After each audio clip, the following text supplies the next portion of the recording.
Salam jemaat yang dikasih di dalam Tuhan Yesus Kristus. Kembali kita bersama-sama akan mengikuti ibadah secara online.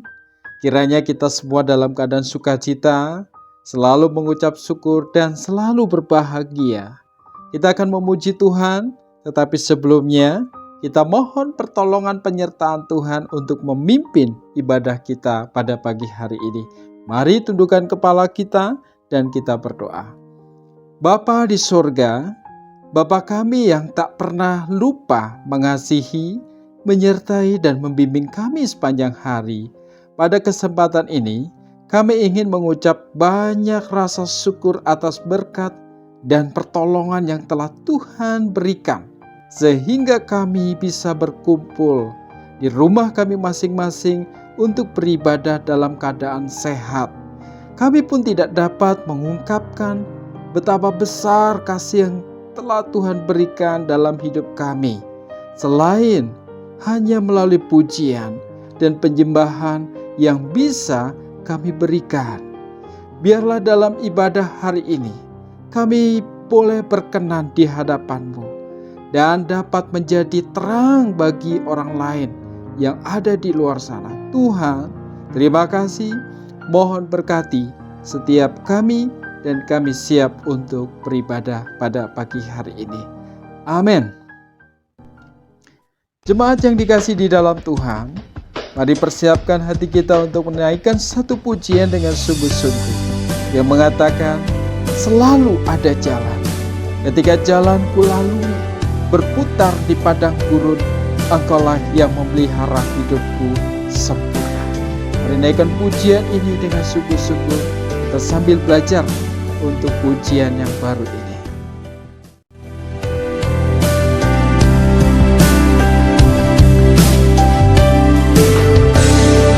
Ketika jalanku lalui berputar di padang gurun, Engkaulah yang memelihara hidupku sempurna. Ketika jalan yang kutempuh berujung di sungai dalam, Engkaulah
sebab Tuhan ada di depanku, membuka jalan bagiku.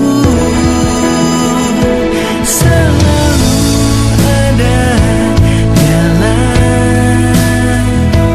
di mana ada kemauan. Biarlah ku hidup selalu di jalan yang Kau tunjukkan. Biarlah ku hidup selalu di jalan yang Kau tunjukkan kepadaku.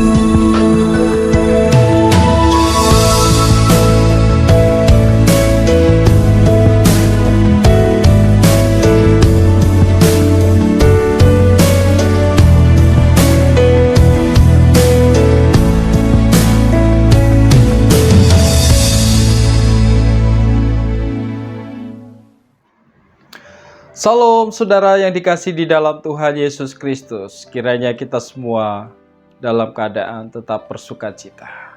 Sebentar kita akan belajar akan kebenaran firman Tuhan.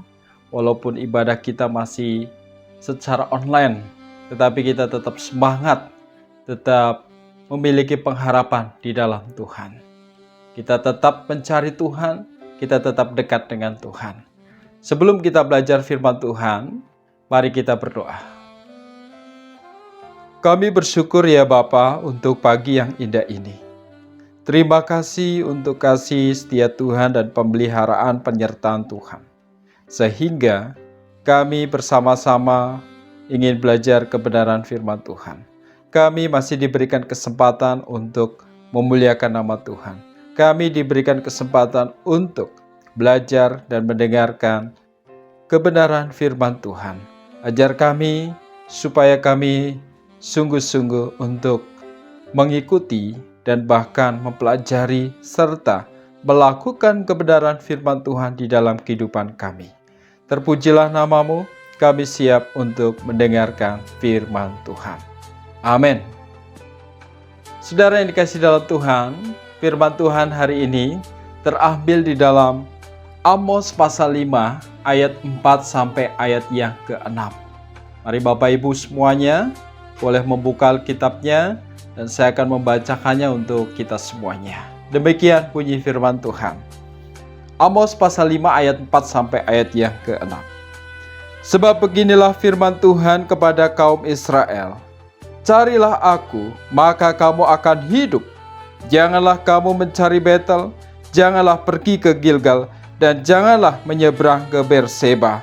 Sebab Gilgal pasti masuk ke dalam pembuangan dan Betel akan lenyap. Carilah Tuhan, maka kamu akan hidup, supaya jangan ia memasuki keturunan Yusuf bagaikan api, yang memakannya habis dengan tidak ada yang memadamkan bagi Betel. Jemaat yang dikasihi dalam Tuhan, saat ini tanpa kita sadari dan kita perhatikan, kita sedang memperlihatkan bahwa dunia sekarang ini sedang menuju kepada sebuah yang namanya yaitu kematian. Bukan kematian secara fisik yang dijelaskan di sini, yang dimaksudkan di sini, bahwa melainkan keadaan masa depan yang sepertinya tidak berpengharapan, yang sepertinya tidak ada harapan, hopeless. Oleh karena dunia sedang menawarkan jalan yang kelihatannya baik, namun sesungguhnya kematian. Inilah yang ditawarkan dunia saat ini. Kelihatannya baik, tetapi pada akhirnya dunia ini menawarkan yang namanya jalan kematian. Bagi siapa? Bagi manusia. Kondisi yang demikian juga dialami oleh umat Tuhan pada masa pelayanan Nabi Amos. Maka tercatat di dalam pasal 1 ayat 1, siapa Amos itu sebenarnya? Kita dapat melihatnya di sana, Ia menyatakan fakta penting tentang dirinya. Siapa Amos itu? Yaitu ia adalah seorang peternak yang juga seorang yang memungut buah ara hutan. Amos adalah seorang masyarakat biasa. Namun Allah memberikan tugas dan tanggung jawab pelayanannya, yaitu kenabian bagi Israel yang memberontak pada saat itu. Amos menghampiri dan melayani serta datang kepada bangsa Israel. Karena dia tahu tanggung jawabnya yang diberikan oleh Tuhan, diutus oleh Tuhan di dalam kenabiannya. Dia mendatangi bangsa Israel itu, dan itu terjadi pada saat Uzia menjadi raja, yaitu kerajaan Yehuda dan Yerobeam II. Pada saat itu yang sedang menjadi raja Israel. Saudara yang kasih dalam Tuhan, Amos bernubuat kepada kerajaan utara Israel pada pertengahan, yaitu abad 8 sebelum Masehi. Saat itu, bangsa Israel berada pada puncak perilaku yang bobrok, yang memberontak. Dan pada akhirnya Tuhan marah di sini. Amos melihat secara langsung pada saat itu. Yang kaya, mereka adalah orang yang penuh dengan kemunafikan. Karena di samping mereka percaya kepada Allah, tetapi mereka juga melakukan penyembahan-penyembahan berhala, bukan Tuhan yang disembah. Yang kaya dan yang merasa hebat menindas mereka yang lemah. Ini terjadi pada saat itu. Bahkan hal itu tidak menjadi rahasia, bahkan telah menjadi perilaku yang berlangsung tahun demi tahun begitu lama, terus diulang-ulang setiap hari. Perilaku-perilaku seperti ini. Inilah yang dilihat oleh Amos dan disampaikan oleh Amos. Saudara yang dikasihi dalam Tuhan, Betel, Gilgal, dan Berseba yang tadinya adalah tempat terkenal karena merupakan daerah di mana Abraham dan Yakub membuat monumen pada saat itu sebagai pertanda perjumpaan mereka umatnya dengan Allah. Jadi pada saat itu zaman Abraham dan Yakub membuat monumen yang menandakan bahwa monumen itu perjumpaan mereka dengan Allah. Namun semua itu hanya tinggal kenangan. Ya, hanya tinggal kenangan saja. Sejarah saja. Kenapa? Karena sejarah berubah karena perilaku bejat bangsa Israel. Mereka ke sana tidak lagi dalam rangka bertemu kepada Allah, berjumpa dengan Allah, tetapi justru sebaliknya, mereka datang ke sana untuk menyembah berhala. Dengan tegas disinilah Amos memberitahukan perbuatan jahat mereka yang penuh dengan kemunafikan. Allah dinyatakan telah marah atas perbuatan mereka. Disinilah Allah begitu marah. Maka Amos menyampaikan kemarahan Tuhan kepada mereka. Saudara, dengan tegas inilah Amos memperingatkan mereka agar sungguh-sungguh kembali mencari Tuhan yang satu-satunya menuju jalan kehidupan. Jadi Amos dengan tegas memperingatkan mereka untuk kembali ke jalan yang benar, kembali ke jalan yang menuju hidup itu. Jangan kembali pada berhala-berhala yang mematikan ini. Saudara yang dikasihi dalam Tuhan, di dalam firman Tuhan yang kita renungkan pada hari ini, di dalam Amos pasal yang kelima ini, setidaknya ada dua prinsip bagi umat Tuhan, bagi saya dan juga Bapak Ibu Saudara semuanya, agar dapat memiliki hidup dan tahu jalan yang menuju hidup. di tengah-tengah dunia yang tidak pasti, di akhir-akhir zaman ini, di tengah-tengah ketidakpastian dunia ini, ada dua prinsip yang ditawarkan untuk kita supaya kita terus menuju ke jalan yang hidup itu. Yang pertama adalah mencari Tuhan. Di dalam ayat yang keempat, berbunyi demikian, "Carilah aku, maka kamu akan hidup." Kemudian pernyataan ini diulangi kembali pada ayat yang keenam. Di sana juga dikatakan demikian, "Carilah Tuhan, maka kamu akan hidup." Hal ini merupakan penekanan bahwa umat Allah harus dengan segera mencari Tuhan jika ingin hidup. Ayat yang keempat disebutkan, ayat yang keenam ditekankan kembali. Ini artinya mengingatkan benar-benar secepatnya, segera mungkin harus kamu mencari Tuhan jika kamu ingin hidup. Luar biasa. Amos menyampaikan hal ini kepada mereka, bangsa Israel, dan juga kita saat ini. Dunia yang tidak pasti di akhir-akhir zaman ini, ya, kita harus kembali diingatkan, kita harus kembali ke jalan yang menuju hidup itu. Jadi saudara, istilah carilah di sini merupakan perintah Tuhan yang harus dilakukan oleh umat Tuhan demi memperoleh hidup itu. Bukan memperoleh kematian, tetapi memperoleh hidup. Disinilah hebatnya firman Tuhan. Disinilah struktur kitab Amos memiliki struktur penulisan yang begitu unik. Di tengah pemberitaan hukuman terhadap umat Tuhan oleh karena kebejatan moral mereka, Tuhan tetap memberikan pengharapan hidup bagi mereka. Ini menunjukkan bahwa Tuhan sayang sekali dengan umat pilihannya. Tuhan sayang supaya mereka kembali ke jalan yang menuju hidup.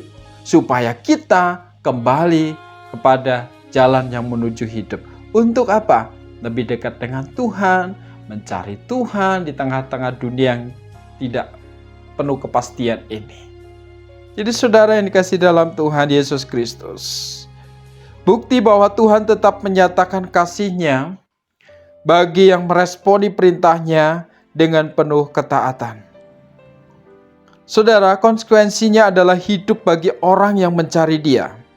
Kata hidup memiliki pengertian dalam, yaitu keselamatan yang utuh dari Tuhan. Hal ini penting untuk kita pahami bahwa hidup yang Tuhan berikan adalah pemulihan secara rohani dan jaminan hidup secara jasmania. Dengan demikian, harus disadari bahwa di tengah kondisi zaman yang tidak pasti, zaman yang semakin memburuk, ada perintah Tuhan, Bapak Ibu Saudara semuanya, yang agar umatnya mau mencari pribadinya, mau mencari Dia, sebab tidak ada sesuatu pun di luar Tuhan yang mampu memberikan hidup. Inilah alasannya kenapa kita harus tetap mencari Dia, tetap dekat dan melekat kepada Tuhan kita Yesus Kristus. Amin. Saudara yang dikasihi di dalam Tuhan, tawaran-tawaran dunia boleh saja datang. Hari-hari ini di dalam masa pandemi, wah luar biasa, pengaruh-pengaruh, tawaran-tawaran, ya, boleh saja datang. Tetapi sebagai umat Tuhan, sebagai anak-anak Tuhan, harus menyadari bahwa tawaran dunia hanya membawa kepada kematian, bukan kepada hidup. Sekali lagi, bahwa tawaran-tawaran dunia ini membawa kepada kematian, bukan hidup. Yang memberikan hidup, menawarkan hidup, hanya ada satu, Tuhan Yesus Kristus. Yang menjadi pertanyaan untuk kita, sejauh mana Bapak, Ibu, Saudara, semuanya memiliki kesadaran untuk mencari Tuhan, untuk dekat dengan Dia, untuk melekat dengan Dia di masa-masa pandemi saat ini, di masa-masa susah, di masa-masa kita kelihatannya dunia ini sudah tidak berpengharapan. Apakah mencari Tuhan adalah prinsip yang penting yang telah ditanamkan di tengah-tengah keluarga kita, pada anak-anak kita, suami atau istri kita? Ini pertanyaan yang harus kita renungkan pada diri kita masing-masing. Jawabannya ada pada diri kita masing-masing. Maka dari itu sekali lagi, bagaimana supaya kita bisa menuju hidup? Yang pertama, yang Tuhan tawarkan, prinsip yang pertama adalah mencari Tuhan. Yang kedua, bergantung sepenuhnya kepada Tuhan. Di dalam ayat yang kelima di sana dijelaskan. Di era Nabi Amos dan Hosea, Betel adalah tempat perlindungan sekaligus tempat ritual keagamaan bagi bangsa Israel pada saat itu. Kemudian Gilgal adalah pusat peribadatan formal maupun non-spiritual. Sedangkan Berseba adalah pusat kegiatan-kegiatan agamawi yang tidak baik, di mana ada banyak kejahatan moral dilakukan di tempat ini. Jadi 3 tempat ini sudah dijelaskan. Kenapa di ayat yang kelima dikatakan, janganlah kamu mencari Betel? Oh, kenapa? Padahal tempat Betel ini adalah tempat perlindungan sekaligus tempat ritual keagamaan bagi bangsa Israel. Kenapa ayat yang kelima dilarang? Betel yang berarti rumah Allah adalah nama yang diberikan Yakub karena Allah menampakkan diri kepadanya di tempat itu melalui mimpinya. Ya, perhatikan. Namun berjalannya waktu, ketika kerajaan Israel terpecah dan kerajaan utara dipimpin oleh Yerobeam, ia mendirikan tempat suci di Betel dengan patung anak lembu emas. Dijelaskan di dalam 1 Raja-Raja pasal 12 di sana.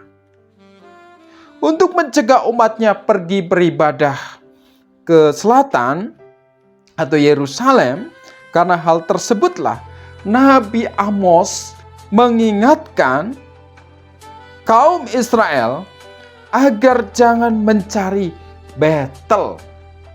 Oh, ini ternyata ya. Mencari Betel berarti tidak mencari Tuhan yang benar.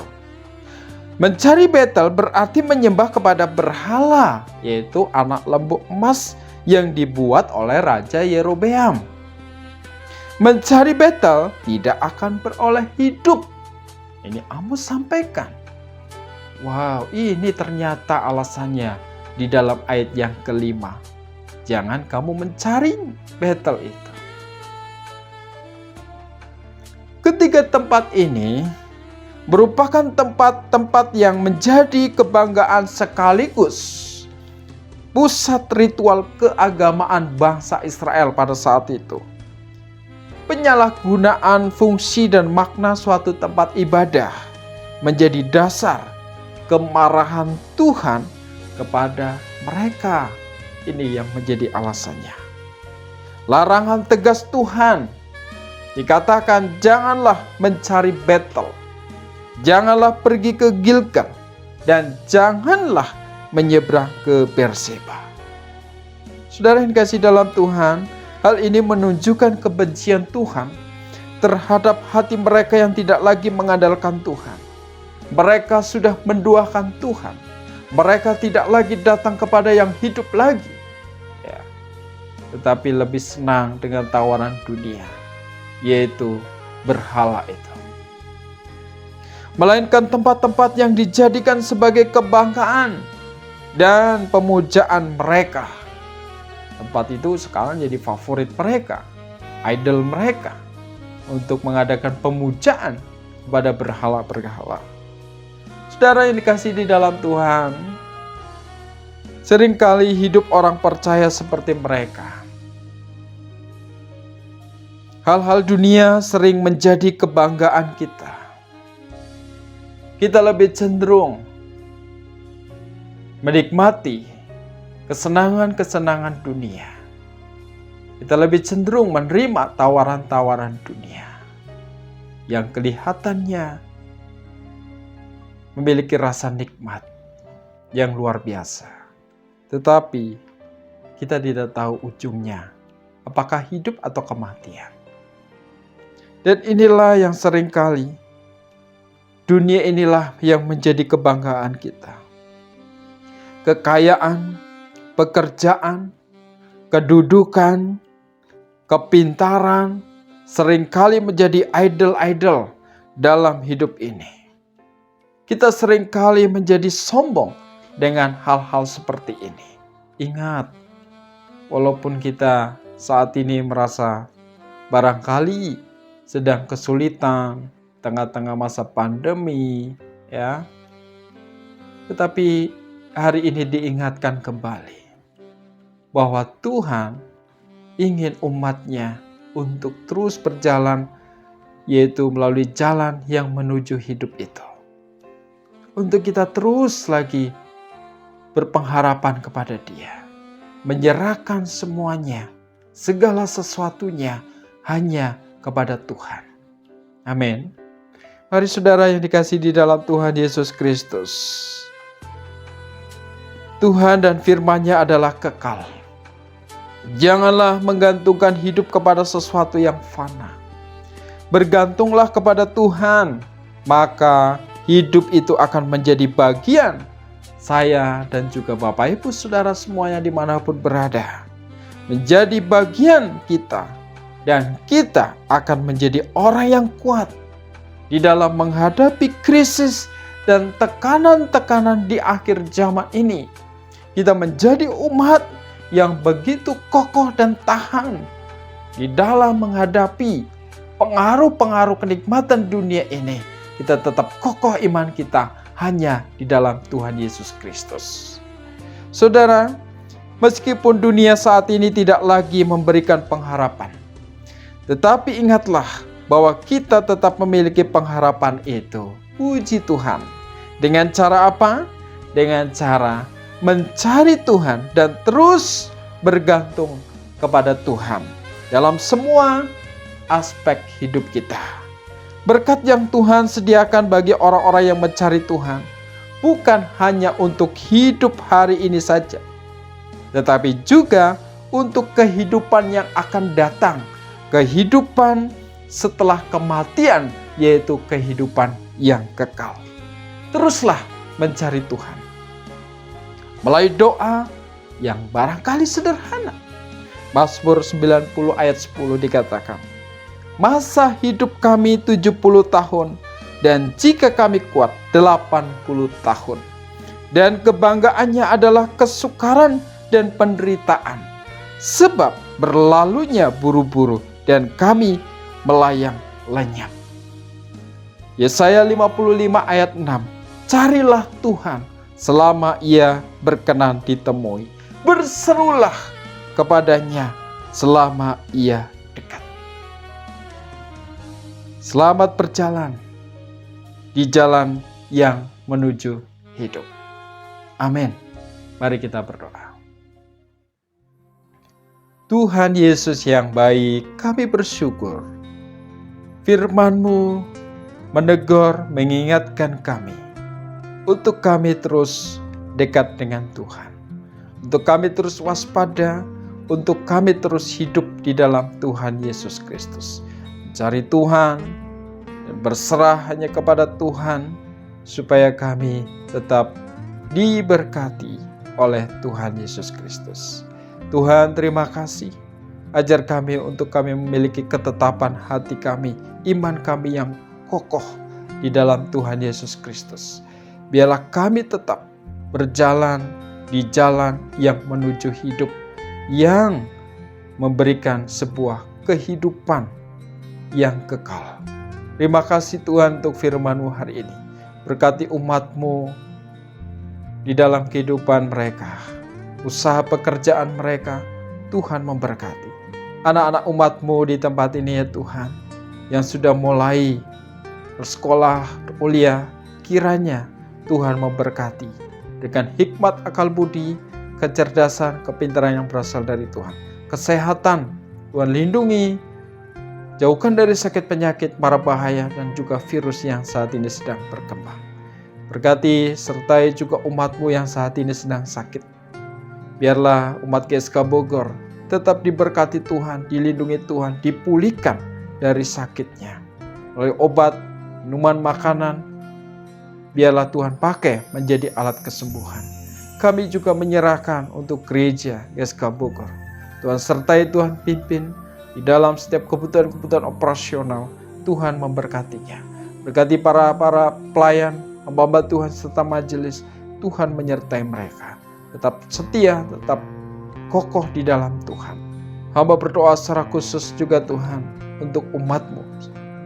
Kiranya Tuhan tetap melindungi, menyertai, memimpin, mencurahkan berkat-Mu, jauhkan dari sakit penyakit, mara bahaya, apapun yang dimakan minum pakai, Tuhan kiranya mencukupkannya.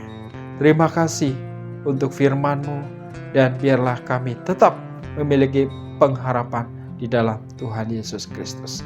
Kami berdoa dan mengucap syukur. Bapak, Ibu, Saudara semuanya yang dikasihi dalam Tuhan, tetap semangat, tetap jaga kesehatan, biarlah Tuhan senantiasa menyertai dan memberkati kita. Amin.